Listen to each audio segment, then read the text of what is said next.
சாபங்கள் முறிக்கப்படுகிறது. சில வீடுகளில் வியாதிகளிலும் கஷ்டங்களிலும் தொடர்ச்சியாய் அடுத்த தருத்திரங்களில் சிக்கி இருக்கிறார்கள். காரணம் சாபம். சாபம். கர்த்தருடைய பிள்ளைகளை பாவம் செய்கிற எவனும் அந்த பாவத்திற்கு அடிமையாக இருக்கிறான்.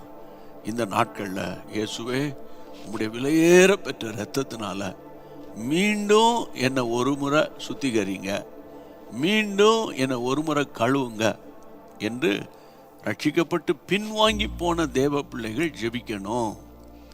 இல்லை, எனக்கு இது முதலாம் தெரியாது, இப்போதான் நான் இந்த மாதிரி சுவிசேஷத்தை சத்தியத்தை கேட்குறேன்னா உங்களை நினைத்து நான் கர்த்தரை ஸ்தோத்திரம் பண்ணுறேன்.